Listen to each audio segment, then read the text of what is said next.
नमस्कार दोस्तों, स्वागत है आपका आपके अपने चैनल श्रुतिकोश में। और आज हम बात करने वाले हैं दोस्तों पॉलिटी के एक और टॉपिक की, जिसका नाम है लोकायुक्त। लोकायुक्त तो लोकायुक्त की आज हम चर्चा करेंगे। तो लोकायुक्त की चर्चा करें उससे पहले अगर आपने अब तक सब्सक्राइब नहीं किया है श्रुतिकोश चैनल को तो आप सब्सक्राइब कर लें, जिससे कि आपको लेटेस्ट वीडियो प्राप्त होते रहें। तो आइए दोस्तों शुरू करते हैं लोकायुक्त टॉपिक, जो कि एक इम्पोर्टेंट पार्ट है आपके पॉलिटी का। पहले हम लोकायुक्त के बारे में ही चर्चा कर लेते हैं, फिर राजस्थान लोकायुक्त के बारे में हम चर्चा करेंगे। तो दोस्तों अगर लोकायुक्त की बात की जाए तो सर्वप्रथम तो हम इसके गठन की बात करते हैं। तो सबसे पहले सर्वप्रथम लोकायुक्त का गठन कब हुआ? तो सर्वप्रथम लोकायुक्त का जो गठन हुआ वो गठन हुआ दोस्तों 1971 में महाराष्ट्र में लोकायुक्त का जो है वो गठन हुआ। तो सर्वप्रथम लोकायुक्त का गठन कहाँ हुआ? लोकायुक्त का गठन हुआ 1971 में महाराष्ट्र में। उसके बाद यहाँ पर दोस्तों 1971 में अगर हम बात करें तो इससे पहले 1970 के अंदर उड़ीसा के अंदर ये पारित हो चुका था, लेकिन उड़ीसा में लागू जो हुआ वो 1983 में हुआ। तो उड़ीसा में लोकायुक्त अधिनियम 1970 में पारित, लेकिन लागू कब हुआ?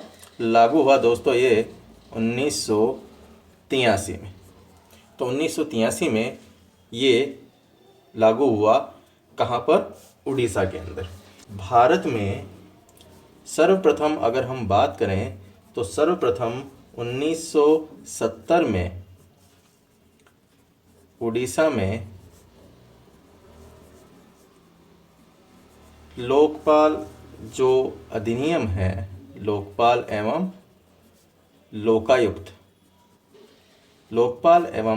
लोकायुक्त संस्था की स्थापना के लिए क्या किया? कानून पारित किया। तो यहाँ पे हमने बात की कि ये जो अधिनियम 1970 में पारित हुआ, लागू 1983 में हुआ, लेकिन 1970 के अंदर उड़ीसा के अंदर ये जो है सर्वप्रथम लोकपाल एवं लोकायुक्त की जो संस्था है उसकी बात जो है वो की गई, उसका कानून जो है वो पारित किया गया। अगर हम बात करें अन्य राज्यों की भी तो दोस्तों राजस्थान के अंदर ये 1973 में, बिहार के अंदर 1974 में, हम बात करें उत्तर प्रदेश की तो 1975 में, हम बात करें एमपी की तो 1981 में। इसके अलावा अगर बात की जाए आंध्र प्रदेश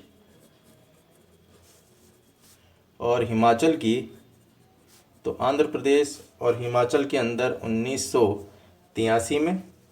इसके अलावा कर्नाटक की अगर बात की जाए तो कर्नाटक में 1985 के अंदर। वहीं पे गुजरात की बात की जाए तो गुजरात में 1986 में। पंजाब के अंदर 1995 में जो लोकायुक्त संस्था है उनकी स्थापना हुई, लोकायुक्त की स्थापना। तो ये हमने देखा कि सर्वप्रथम अगर बात की जाए भारत में तो उड़ीसा के अंदर 1970 में कानून पारित हुआ, लेकिन 1983 में लागू हुआ। महाराष्ट्र के अंदर ये 1971 में लागू हुआ सर्वप्रथम, और राजस्थान में 1973 में, यूपी में 75 में, बिहार में 74 में, एमपी में 81 में, आंध्र प्रदेश हिमालय के अंदर 83 में, कर्नाटक में 85 में, गुजरात में 86 में और पंजाब में 95 में जो है वो लोकायुक्त की स्थापना जो है वो की जा चुकी है। अब तक अगर बात की जाए तो अब तक 20 से अधिक राज्यों के अंदर ये स्थापना की जा चुकी है लोकायुक्त की।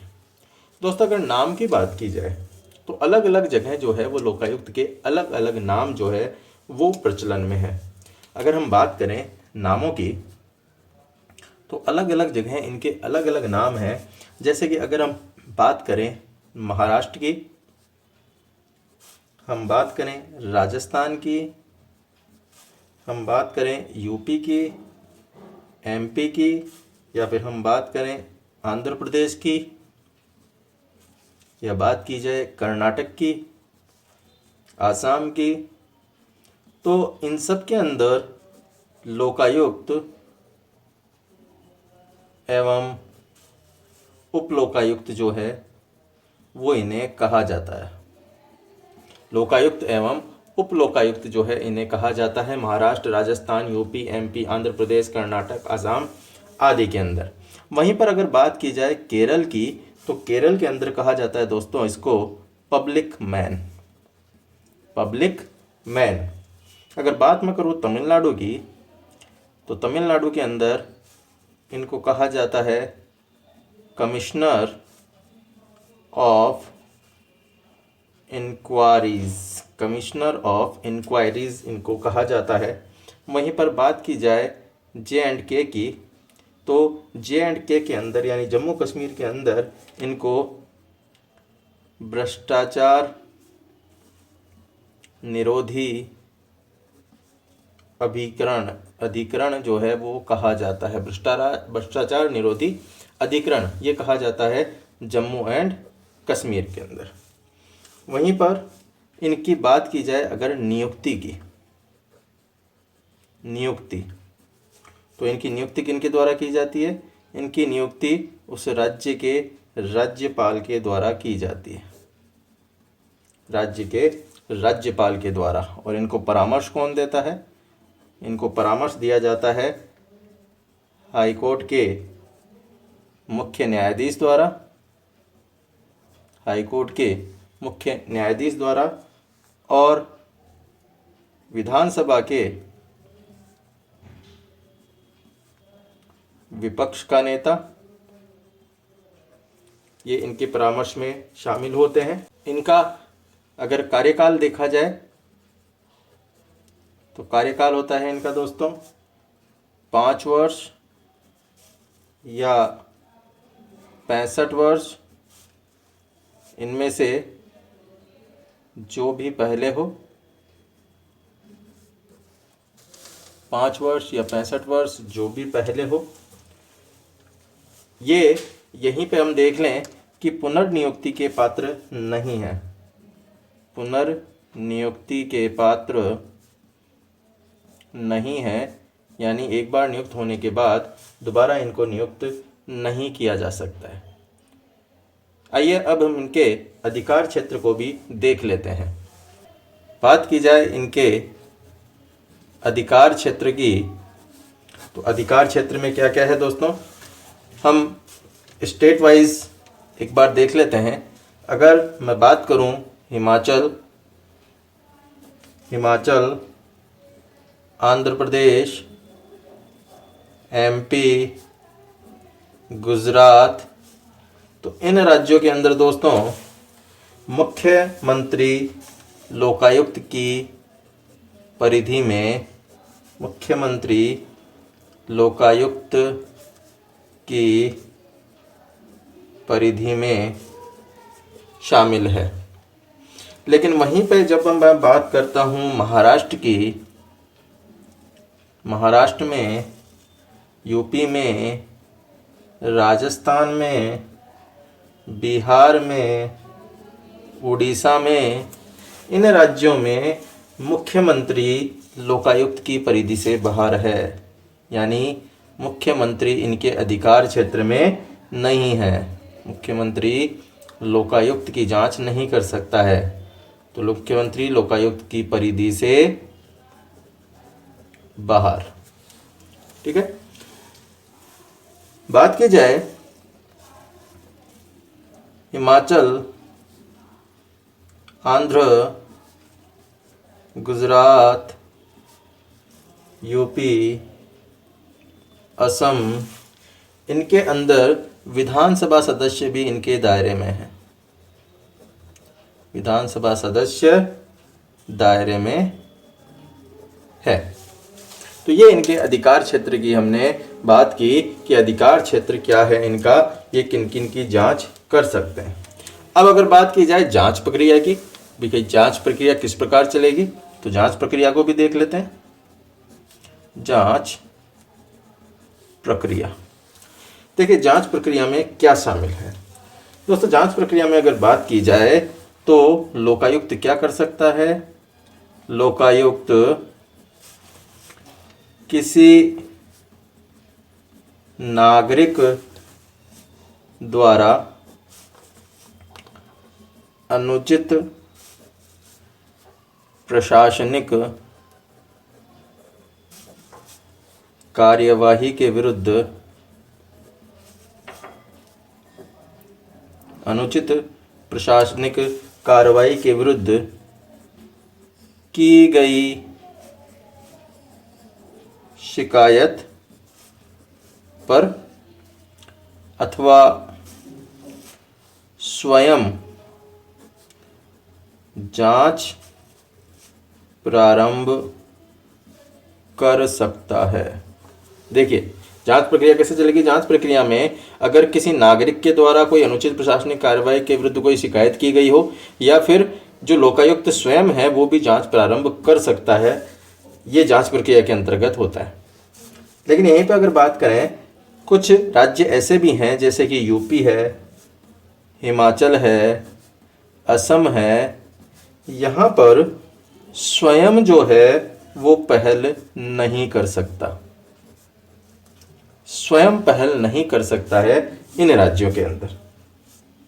और क्या प्रमुख बातें हैं, और हम इसके बारे में लोकायुक्त के बारे में अगर प्रमुख बातों को देखें तो दोस्तों अगर हम बात करें तो राज्य के जो राज्यपाल महोदय हैं, राज्यपाल महोदय को कार्य निष्पादन का जो समेकित वार्षिक विवरण है वो ये देते हैं।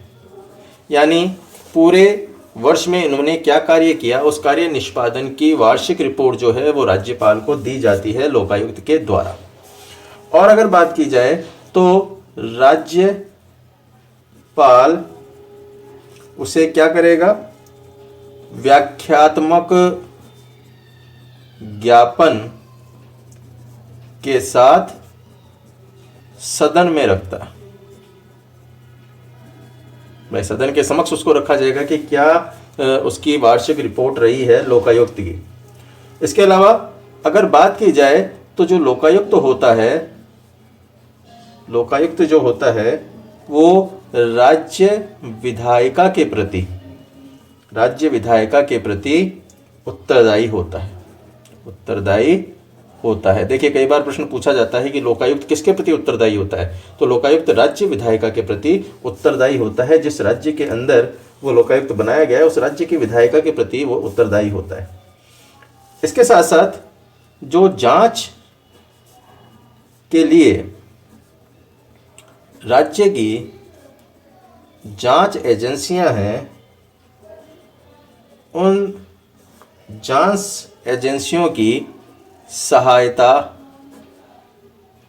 ले सकता है ये जांच के लिए, कि जांच अगर किसी विषय की जा रही है तो इसके द्वारा राज्य की जो जांच एजेंसियां हैं उनकी जो सहायता है वो ली जा सकती है। और राज्य सरकार के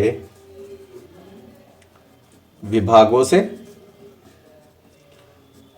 संबंधित मामलों की जो फाइलें हैं उन फाइलों और दस्तावेजों को क्या कर सकता है, मांग सकता है। तो इसके लिए राज्य सरकार के जो विभाग है वो मना नहीं कर सकते लोकायुक्त को। और इसकी जो सिफारिशें होती है, इसकी सिफारिशें यानी इसके द्वारा दी गई जो सिफारिशें हैं वो केवल सलाहकारी होती है। राज्य सरकार के लिए क्या नहीं है, ये राज्य सरकार के लिए बाध्यकारी नहीं है। यानी जो सलाह दी जा रही है वो सिर्फ सलाह के रूप में ही है, ये राज्य सरकार के लिए बाध्यकारी नहीं है। ये कुछ लोकायुक्त के बारे में प्रमुख बातें हमने की। तो क्या क्या प्रमुख बातें हैं कि राज्य के राज्यपाल को प्रतिवर्ष ये कार्य निष्पादन का विवरण देगा, राज्य उसे व्याख्यात्मक रूप से जो है सदन में प्रस्तुत करेगा। इसके अलावा लोकायुक्त जो है राज्य विधायिका के प्रति उत्तरदायी होता है। लोकायुक्त जांच के लिए राज्य की जो जांच एजेंसियां हैं उनकी सहायता ले सकता है कभी भी, और राज्य सरकार के विभागों से संबंधित मामलों से अगर कोई फाइलें जुड़ी हुई है तो उन फाइलों को मंगा सकता है, वो दस्तावेज जो है मांग सकता है, तो उसके लिए राज्य सरकार के विभाग मना नहीं कर सकते हैं। और ये जो है जो सिफारिशें देता है वो सिफारिशें जो है वो सलाहकारी होती है, उनको मानने के लिए राज्य सरकार जो है बाध्य नहीं होती है। तो ये हमने बात की लोकायुक्त के बारे में, जो मुख्य मुख्य बातें हैं उनकी हमने बात की।